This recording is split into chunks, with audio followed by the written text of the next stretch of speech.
Hello. Hi, how are you? I'm not too bad. How are you? I'm good. I'm Ariana with Fresh Pair of Eyes. Forrest, lovely to meet you. I love the Well, lipstick with the oh, earring. thank you. Thank you. I appreciate it. I definitely hear your Australian accent. I feel like sometimes I'm from the States. Sometimes when Mhm. you talk to Australian people, at least for me, sometimes you can hear an accent and sometimes you don't, but like I hear it and I love it. Definitely on a day like today. So, how was South by Southwest? What was it like to be an official South by Southwest artist and play the festival in so many shows?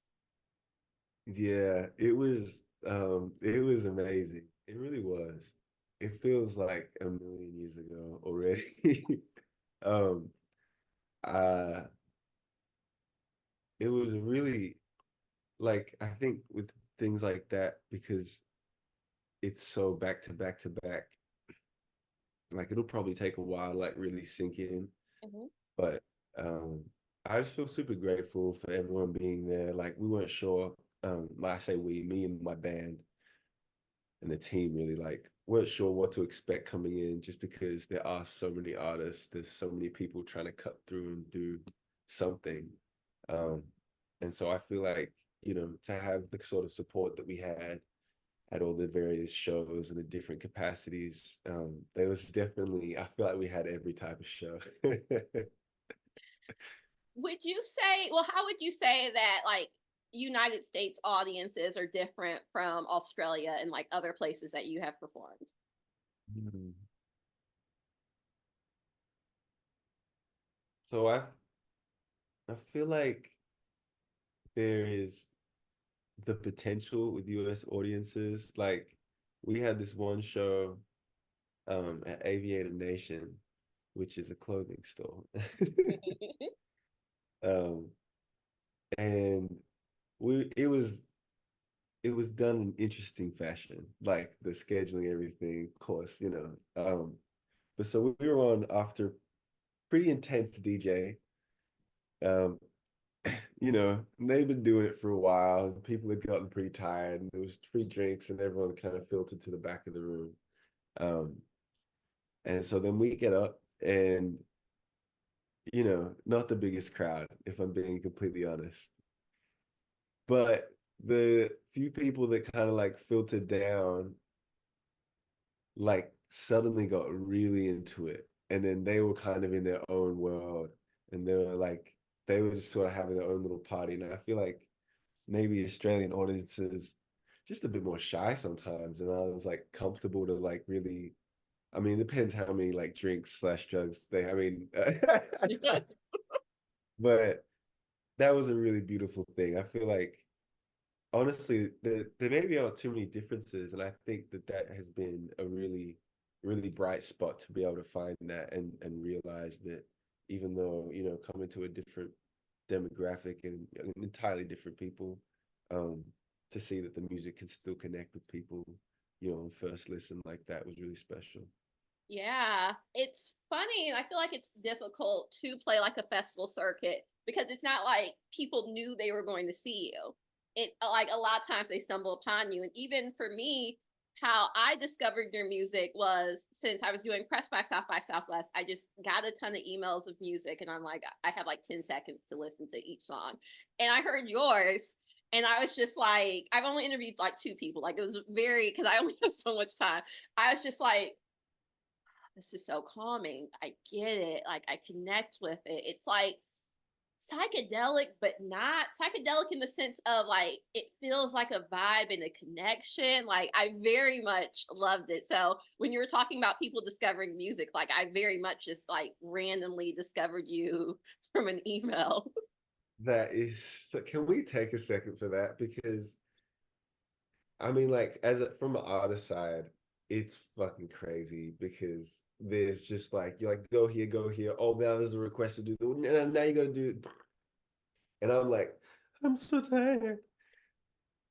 But like from your side, people just being like, look at look at this, look at this, look at me. That must be the literal worst.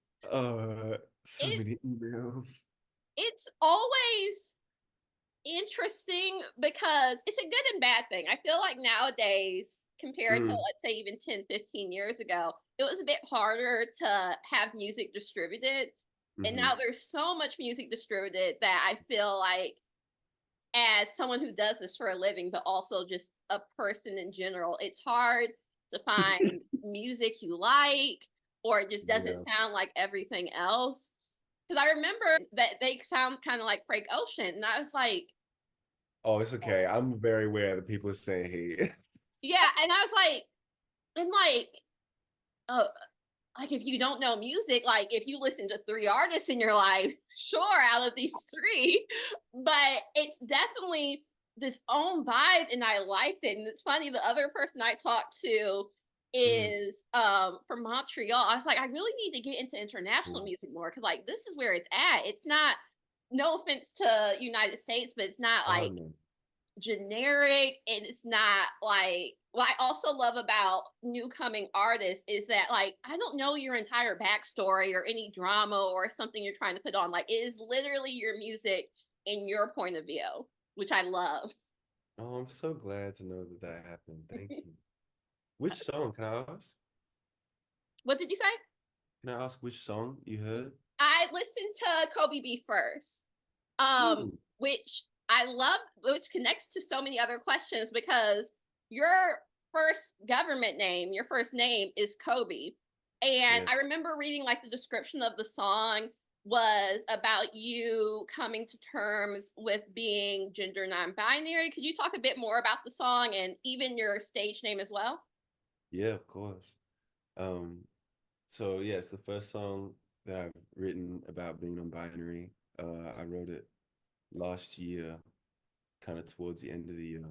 But it's something I've been trying to do for maybe like most of last year, just trying to figure out how to capture my voice in such a broad spectrum of a world. And also, like, I think I had a lot of fear of taking up that space, knowing that essentially in making music about it, like that being my job, like I would commodify it.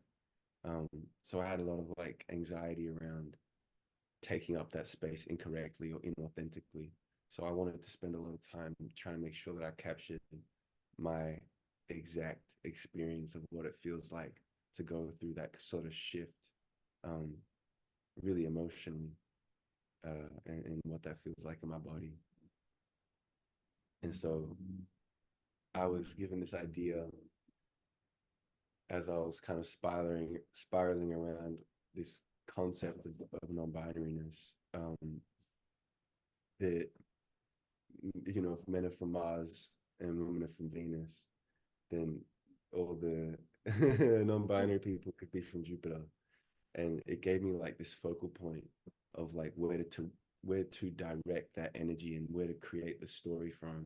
So it didn't have to be so literal and feel so like I am this is my story, which is just like I never feel really comfortable, or like that didn't really feel authentic to me, I guess. So it was really important to find that angle. Yeah, as a non-binary person and also as a black person, do you kind of feel pressured to tell this story and like represent your people, but also being black is not a monolithic experience. Being non-binary by definition is not a monolithic experience. Do you ever kind of feel Yeah. pressure that you're like, oh, I'm a black person, I'm non-binary, I have to sell this very compact story, but you're also living your day life every day and experiencing it yourself. Yeah, I do. I feel a lot of that pressure, but I know that really, I mean, I'm the only one that's putting it on myself. And to me, like, yes, there is a pressure, which is actually so funny that you say that. That is so, oh, mwah, that's perfect. Just because that I'm gonna come back to that, but the pressure, I'm gonna put that here for a second. Yes, I feel that. And yes, I put that on myself, but I really do believe that a lot of what stops me, like a lot of what makes it pressure, is the fear that I have around doing it wrong. So it's like it's only pressure because it's scary, or it's only pressure because I'm, worried that it won't come out right, or it won't be this, or it won't be that. But outside of that, because it is my lived experience, it's sort of natural. And I do think that there is a power um, that comes with being honest and being vulnerable like that. And I think that because I've been the beneficiary of so many people who have stood up in these spaces and been like, I am me from the top of my head to the soles of my feet. And that has allowed me to become who I am and feel comfortable in my skin and my body.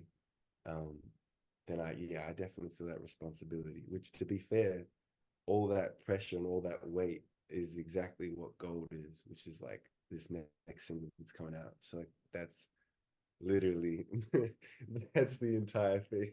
That's so funny that you mentioned that because I listened to Gold like 15 minutes ago, and Mm, I definitely see that point of view too. And you mentioned Jupiter. That's the name of your next project. How does that name and that idea of this is where you're from tie into like the entire project? well, it's interesting. I think, like I said, I initially had this idea, or it was kind of given to me that I could have this exterior place. Like Jupiter was this way off over here, and it's like, in the in working on the visuals and talking to teams about that, everyone kept kind of asking, it's like, okay, well, is it a place that you get to? Is it a place you've landed at? Like, what is this place? And it never really made sense to me that I landed there, or that it was something that you even like go to in the end. Mhm. And so I sort of landed in this place of, maybe Jupiter is just sort of a safe state of being, and like that it was inside, and there's this sort of like internal resting place where it's like not only to be at peace, but to be aligned and aware of yourself and how you feel. And so I feel like that as a sort of um, framework for this project is really kind of perfect, of like this thing that is supposed to be exterior, but instead is interior. Yes. You mentioned a little bit about being vulnerable, and even I feel like this project is so personal. Yeah. How do you balance out being vulnerable, but also protecting yourself in the sense and having things that are just for you? Yeah. It's an interesting balance. I don't know if I've completely finished figuring out how to strike it yet, because I mean, I've had conversations with my friends about this sort of thing. I have a friend back home, and she's adamant that she's like, hell no, I don't trust these people with that. I'm not trusting anyone with like what's actually going on. No, I'm not going to tell you what's really about what's really, um, which I understand and I respect. And, I think it's sort of, for me, the resting place that I've come to is really like taking care of everything that I can before I release the work. Um, which looks a lot like, having conversations with my family and my friends, making sure that everyone knows what I'm going through or what I'm feeling. Um, and coming back to gold in a sense, I think part of the reason that I feel this weight and this pressure is because I feel like I'm in a very privileged position to have the voice that I have, to have the support that I have, to have the safety that I have. Like being a Black queer person, I know that already, like even if my parents don't necessarily understand to the degree that I would like, they are not disowning me. They are not cutting me off from anything or anyone. Neither are my brothers. So, even from that standpoint, like I'm a safe person. And I am so fortunate to have that around me.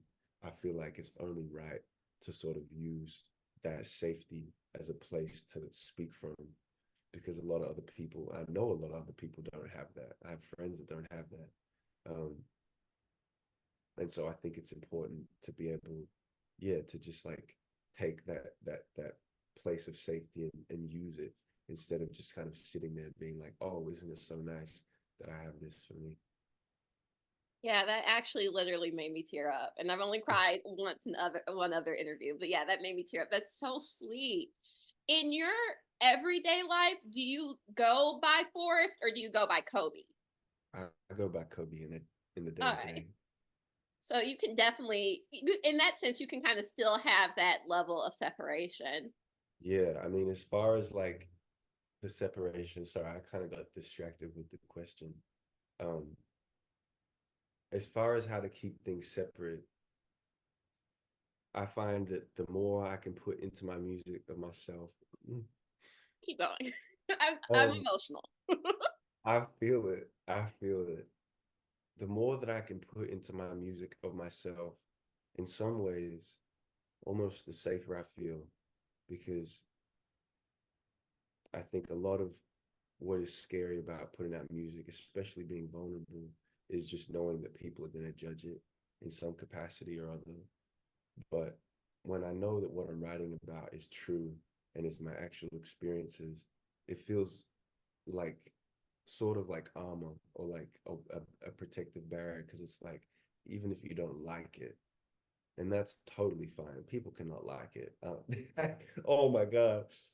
I'm gonna do it. There's this one, I just think it's so funny.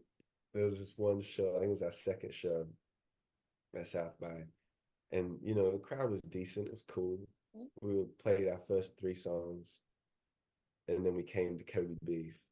And there was this woman and our partner in the front, and they'd been jamming along the whole time. Like, yes, it's like beaming, just like this is so great. Like, clearly excited to stumble across an artist.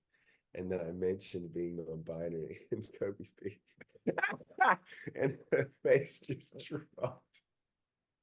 And she, excuse me, um, she just left. But even that, like, because that is real and it's like my actual experience, you cannot like it.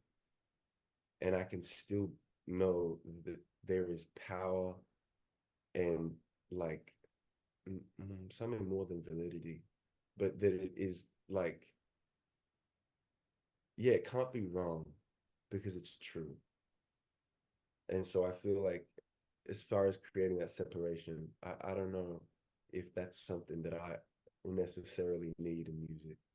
The separation that I have is like, I keep people's names out of my mouth for the most part. Definitely. I don't know where Drake gets all those names from. I wonder sometimes. Yeah. Uh, but F that woman. That's the thing about Austin to me is that you'll like Austin and then you're like, wait, I'm in Texas. Like you have Yeah. that. I mean, to be fair, I feel like my friends and I were talking about this, right? Because we met some of the most wonderful people in Austin. It was like, oh my goodness, this is so lovely. And we got a little bit like, oh, we're in Austin. And then, we'd get reminded that we were in Texas. And we were like, man, Austin is so wonderful. Maybe that's just nature being balanced and stuff. Like, if you've got this much lovely stuff, you're just gonna have horrible racists. Yes. But to be fair, that's just the United States. Probably everywhere as well. I've never been to Australia, but like that's the United States that you're like, oh, Oh I'm yeah, such we a got great racists in day. Australia. And then I'm reminded. Yeah. Speaking of, we spoke a little thing about keeping things separate, but in like an immersive sense, I saw on social media that you actually work with your partner a lot. How is that like creating with someone that I'm assuming you have like this emotional love with and knows so Yeah. many things about you, but you're also like at work? Like, how is that like? It's been super interesting. I mean, to be honest, something that I shied away from quite heavily in the beginning, just because I feel like being in the industry and having the support that I have is incredible, but it also comes with, yeah, like a lot of fast-paced, quite harsh and time constrained work. Um, And so it's something that I sort of actively tried to keep her separate from, because I was just like, I don't want to have someone from my team calling you up and yelling at you, being like, this isn't something enough. Oh God, it's like when I'm like, oh, so much fear, I don't want that to happen to my darling. But I think it's definitely something that's becoming more evident that I feel like, yeah, my partner captures me in a very particular way. And I think more often than not, it's a more pure version of me than others can seem to find. And also, I guess, I'm just more comfortable. So definitely going to be doing more work together in the future for the next projects and stuff. Yeah. Speaking of visuals and singles, when does the idea of the visual come along and how do you select singles as well? Mm. I mean, singles is always like, that's a group effort. Mm-hmm. I like, there are songs that I fight for, and there are songs that I am like, hey, I get it. Um, I don't love every song I've written. Some of them I actually hate. Not the things on the project, but like there are songs that I'm like, and people are like, this is great. I'm like, I'm not touching it. It's trash. Put it down.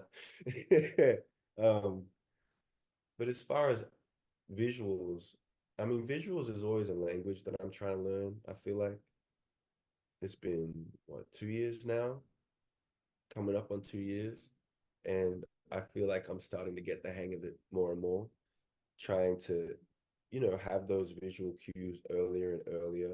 Like even when I'm making the music, like, you know, just between you and me, I've got ideas for the next project and the project after that. So it's like trying to pull together concepts. I mean, that's really how I operate. It's just like trying to create conceptual pieces of work at the moment. Like now that I've gotten a taste for it, I'm like, this is it.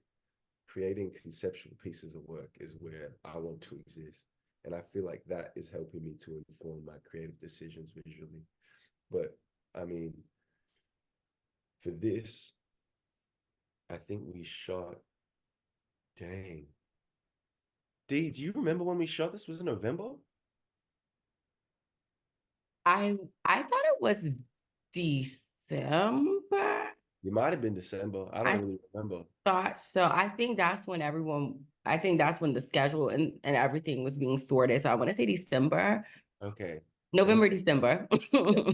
So, I mean, for this one, we had the visuals sorted out then, which I'm very grateful for. Like, the sooner every time it comes to visuals and we can execute them earlier, it makes life a whole lot easier, especially come like rollout period, which is just absolute madness. Like, since I got home from South by, I've been in bed just like sick as a dog. Mm-hmm. Um, and to know that we have, captured the stuff that we captured before, it just makes everything easier, because it's like, this is like, tomorrow's gonna be like text, text, text, all of the post.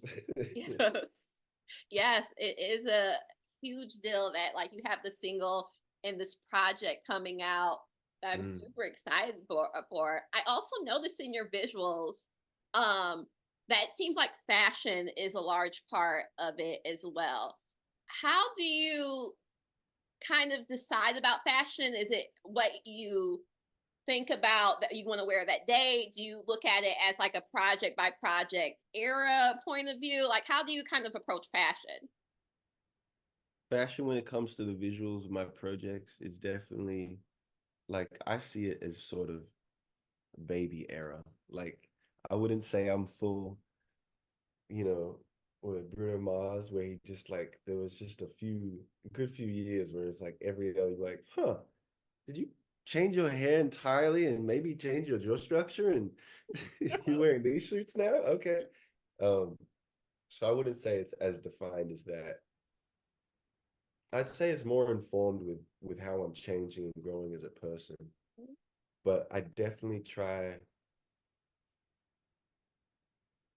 to make sure that whatever I'm wearing, whether it's in the videos or photos or even just like on stage, and which is obviously different levels of fashion.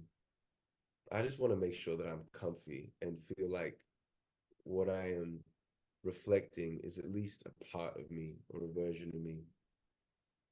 And I think with these visuals for Jupiter, we've done a really, really special job of like capturing, I mean, conceptually for me, the visuals, I just wanted to try and capture this feeling of like, well, sort of like Jupiter, it's this thing where you're like, oh, if I look this way, if I wear this exterior thing, I will feel the way that I want to feel. And I think there's truth in that. But at the same time, if you don't really know that feeling inside, I feel like maybe getting caught up in the things that we wear can sometimes be meaningless. And so I feel like because there's so many different outfits, you get a sense of that in the visuals, or at least that's what I was trying to communicate a little bit. Yeah. You speak a lot about like this internal comfort. When was it in the point of your life that it seems to me that you decided that your level of comfortability was the most important thing for you and not kind of placating other people or playing this role or this idea of what Kobe and Forrest needed to be? When did you decide, like, I'm just going to be me and what's for me is going to come for me and I'm going to chase after what I want? Well, that's a wicked question. Um, it's definitely been a slow process. I remember getting inklings, slow inklings of being like, oh, maybe I don't have to, or like, oh, maybe it's okay if I just really wanna. But I feel like over the past, yeah, like year and a half, 2 years, really over a similar period of figuring out who the fuck I am, it has changed how I approach all of these things so drastically. And I think finally giving me a sort of place to hold that sort of ooh, so close. Not determination, just that resolve. Yes, got there. Yes.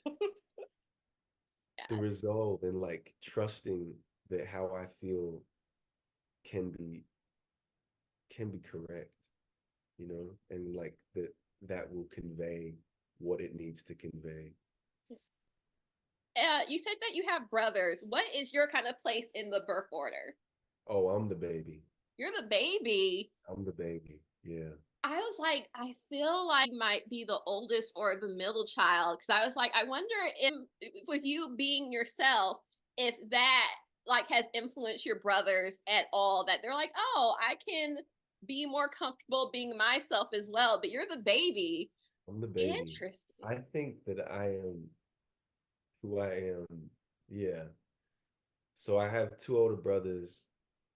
One's 11 years older and the other is 7 years older. And so I'm the baby by a lot. And I think it just made me look at things differently. Um, it made me look at relating to people differently. I do think coming back to what you said about, finding that voice of being like my comfort and my peace of mind will be at the forefront. Like that took a really long time because I spent so long trying to please people, to sort of have attention and to be valid, you know, because I was always like chasing everyone because everyone was always so much more grown than me. Yeah. Um, but I feel like it's played out in a beautiful way. I'm very close to my brothers. Um, we have different relationships. The one that's 7 years older than me is my manager, and so I feel like without sort of this project and having like fallen into music the way that I have, I mean, I wouldn't be making music if it wasn't for him because he's been in like a band for the past however long, maybe like 10 years or something. And so I wouldn't really, yeah, like the amount of pitfalls that he's removed from me, things that he's encountered over the years, Like even being a solo artist, like I would have been in a band if I was just doing everything blind. That's so crazy. At least for me, that I'm just like, your brother's your manager, you Mhm. work with your significant other. I feel like it could give like a level of protection. But for me, I would be like, "Ugh, I hate people telling me what to do." But I guess it would be nicer if I like liked the people who were telling me what to do as well, or like It, had I knew they were going to be honest with me. Um, yeah, it's definitely it can be challenging, and I think especially because it's like sibling energy. I'm just like sometimes I just want to be like fuck you, but I mean, speaking of the interconnectedness, which is something that I meant to talk about gold, because I definitely don't want it to get lost in the source. It's just that my parents are on this record, um, and I think that that's a really special thing. My parents are playing strings, so my mom's playing violin and my dad's playing the double bass, and it was like really really special to be able to like immortalize them on a record so early on. I love that because at first, usually when people are like, "Oh, like a friend or a significant other, or like my family's on the record," it's like a random voicemail that's just like, "Was this organic?" And also, like, if I leave a person a voicemail, like, I don't want it randomly on an album. Speaking of Drake, so I think it's cute that like your family is having like this musical moment, especially on an album like this, how you were describing that this is like the most you that you've been, that Yeah, your parents can kind of see that point of view and be a part of it and kind of embrace it in a different way. I think that's super sweet. it is. It's been, I mean, making this project has been so funny. I talk about my fear, but the fear that my parents have for how I will be received being myself in all that that is and what they grew up with. Because my parents, obviously like 11 and 7 year gaps, like Mhm. I was an accident and my parents are like quite a bit older than so for them to see what I'm doing is very much like confronting all the fears that they have about society and how I'll be treated and such. But I think maybe the most beautiful thing that they've said or is that like my mom keeps saying, I mean, other than that, they like the music and they're proud of it, blah, blah, blah. My mom keeps saying that she feels like she's getting to know me better as she keeps like listening and as she's watched like the videos. I'm so tired of you making me tear up. It is. It made me cry. I was just like, fuck. It's a really, yeah. There's a power that comes with being vulnerable and being honest. And it's like, if people can be there for it, it can change things. Are you nervous about putting out such a vulnerable record and especially having it more? It seems as if with this project, I could be wrong, that it's kind of more of a push to have it more widespread and in the States, in the UK and Australia, etc. Are you a bit nervous about that? Are you excited, or you're just following this path and trusting the I process? have been nervous. I think more times than not, I I mean, yeah, it just goes in waves. There will be times when I feel sort of not invincible, but very confident. And I'll be like, this music is good. It's good and it's true and it's cool and it's interesting. And yeah, it's all a little bit slow, but I'm a bit slow. And like that feeling that you kind of described, where it was a little bit psyched, but also just like a space, like a calm space. Mhm. I feel like I'm always chasing that. Yeah. That's really all I want to listen to. That's all I want to be held in. That's all I want to be like,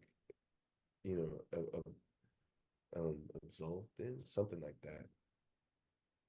So to know that I can make that is really like that can be enough. And I've already had some really beautiful experiences of people kind of connecting and sharing stories about how the music has touched them and touched the sibling. And I feel like that's really all I could have hoped for. So anything that happens after this, once everything's out, once everything's doing its thing, yeah, I'm just trying to let go.